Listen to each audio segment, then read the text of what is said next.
तो रिसेंटली मेरे स्टूडेंट्स जब ऑनलाइन लोगों को अप्रोच कर रहे थे लिंक्डइन पे जॉब के लिए, तो उस टाइम पे क्या हुआ, ऐसा कुछ इंसिडेंट्स हुआ जो मैंने सोचा आप सभी को शेयर करना चाहिए। क्योंकि जब आप जॉब के लिए अप्लाई करना शुरू करोगे या लिंक्डइन पे लोगों को कनेक्ट करोगे जॉब के लिए, तो ये सेम चीज आपके साथ भी हो सकती है। रिसेंटली लास्ट एक महीने में 2 स्टूडेंट के साथ ऐसा हुआ, दोनों ने एक सेम पर्सन को कनेक्ट किया। अब ये एक इत्तेफाक था कि दोनों ने एक सेम पर्सन को कनेक्ट किया। लेट्स सपोज जब जॉब के लिए अप्लाई करते हो या लोगों को अप्रोच करते हो लिंक्डइन पे, तो आप काफी सारे लोगों को अप्रोच करोगे, राइट। तो उन्होंने एक व्यक्ति को कनेक्ट किया, अपने इंडिया के एक टॉप 3 कंसल्टिंग फर्म में से है। कंसल्टिंग यानी सर्विस बेस्ड फर्म, जैसे कि TCS है, इन्फोसिस है, एसेंचर है, इनमें से एक कंपनी में वो जॉब करते हैं। अब मैं स्पेसिफिक कंपनी का इन्फॉर्मेशन नहीं बता रहा, ना उनका नाम बता रहा, क्योंकि मैं उनके बारे में लीक नहीं करना चाहता जो भी चीज है, बट मैं आपको मैसेज कन्वे करना चाहता हूँ। मतलब जब मेरे कैंडिडेट ने उनसे पूछा कि सर मैंने ये चीज़ ट्रेनिंग कंप्लीट कर ली है और मैं जॉब के लिए देख रहा हूँ, और ये टोटली एक प्रोसेस का पार्ट है। जब आप जॉब के लिए अप्लाई करते हो तो लोगों से अप्रोच करते हो, कनेक्ट करते हो, उनसे गाइडेंस लेते हो, दैट इज टोटली नेचुरल। ये आपको भी करना पड़ेगा। यहाँ पे तो मैं क्लिनिकल साइंस का एक्सपीरियंस शेयर कर रहा हूँ, बट कोई भी सॉफ्टवेयर सीख के जब अप्रोच करोगे तो ये चीज़ें होंगी। तो वो उन्होंने क्या बोला, क्या पढ़ा है और थोड़ी चीज़ें पूछी, क्या क्या सीखा है। उसके बाद उन्होंने बोला देखो फ्रेशर के लिए तो मार्केट टफ है, सारी कंपनी जो भी है वो 2+ ईयर का एक्सपीरियंस मांगती है। अब जब 2+ ईयर का एक्सपीरियंस मांगती है तो आपको होना चाहिए। तो अगर आप फ्रेशर हो तो मार्केट आपके लिए काफी टफ हो जाता है। ये बात तो चलो नेचुरल है कि थोड़ा सा जब आप फ्रेशर होते हो ना, तभी आपको डिफिकल्टी फेस करनी पड़ती है। आप ही क्वेश्चन करो अपने आप को, जॉब मिलने के बाद डिफिकल्टी होगी एक्सपीरियंस होने के बाद या उससे पहले।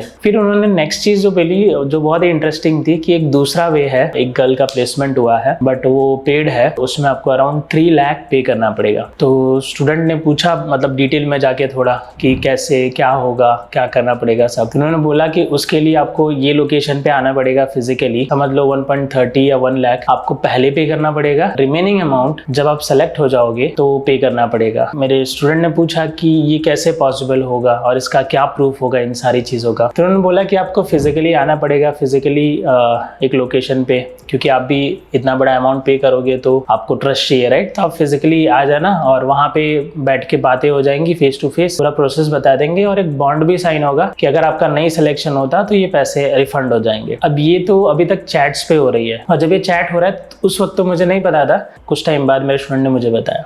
तो अब वो सच बोल रहे हैं या झूठ, देखो एग्जैक्टली मैं भी नहीं कह सकता, क्योंकि ये चीजें कुछ परसेंट पे होती हैं, बट क्या आपको करना चाहिए कि नहीं। देखो इसमें एक रेड फ्लैग ये है कि लेट सपोज इनिशियल 1.2 लाख भर के या 3 लाख भर के आपको जॉब मिल भी गई किसी कंपनी में, और इन लोगों का टाई अप मोस्टली बड़ी कंपनी से होता है, ठीक है। एंड उसमें जो हायरिंग मैनेजर्स होते हैं या कुछ लोग, अब सारे लोग ऐसे नहीं होते बट कुछ लोग होते हैं, तो उसमें आपका सिलेक्शन हो भी गया। 2 ईयर्स के एक्सपीरियंस पे आपका सिलेक्शन हुआ। अब काम आपको 2 ईयर्स के एक्सपीरियंस वाला मिलेगा फॉर श्योर, राइट। तो आपको जब 2 ईयर्स के एक्सपीरियंस वाला काम मिलेगा और आपके टीम में वैसे लोग होंगे, तो जब उनसे डील करना होगा ना, तो कहीं ना कहीं आपको अंदर से वो थोड़ा शेम फील होगा कि उनको आपसे ज्यादा नॉलेज है। जिस बंदों को रियल एक्सपीरियंस होगा उनको आपसे ज्यादा नॉलेज होगा, उनके सामने आप टिक नहीं पाओगे, तो आप कहीं ना कहीं हर जगह बच के रहोगे। और दूसरी चीज, जिस मैनेजर को पता है, जिस मैनेजर ने आपकी हायरिंग की है, फेक एक्सपीरियंस पे आपकी हायरिंग की है, वो आपको मतलब संभाल के रख रहा है कि आप एक्सपोज ना हो, उस हिसाब से काम दे रहा है, और काम भी आप कैसे भी हैंडल कर रहे हो, सपोर्ट लेके या खुद से। लेकिन अगर वो मैनेजर ने ही कंपनी चेंज कर दी तो आप कैसे हैंडल करोगे चीजों को, क्योंकि दूसरा मैनेजर जो आएगा वो तो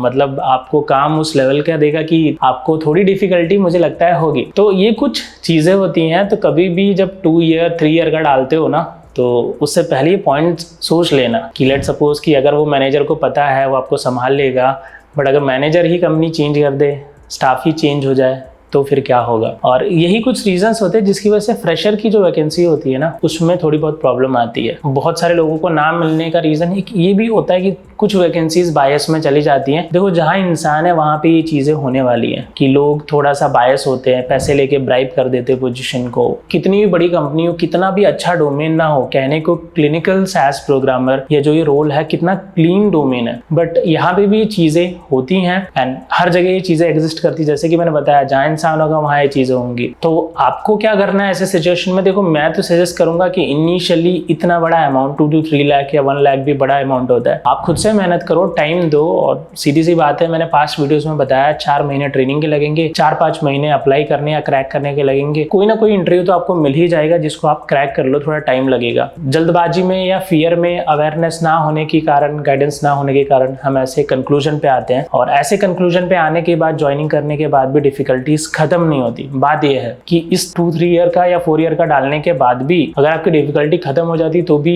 सोच सकते थे, बट वो खत्म नहीं होती, वो तो स्टार्ट होती। तो मैंने सोचा कि ये एक्सपीरियंस मैं आपको बता दूं। और दूसरी चीज, अगर ऐसा एक्सपीरियंस क्लिनिकल में आपको भी हुआ है, किसी ने आपको अप्रोच किया है, कनेक्ट किया है और ऐसी चीजें बताई है, तो आप भी कमेंट में जरूर बताओ, चीजों को डिस्क्राइब करो थोड़ा सा, ताकि जो अदर लोग हैं जो इस वीडियो को देखें और जो फ्रेशर हो वो इन चीजों से समझे, उनको आइडिया है कि नेक्स्ट टाइम जब वो डील कर रहे हो ऐसे सिचुएशन में तो उनको पता चले कि क्या बेटर डिसीजन है। मैंने मेरा एक्सपीरियंस शेयर किया, आप अपना एक्सपीरियंस शेयर कर सकते हो। तो मिलते हैं अगले वीडियो में, तब तक के लिए बाय बाय दोस्तों।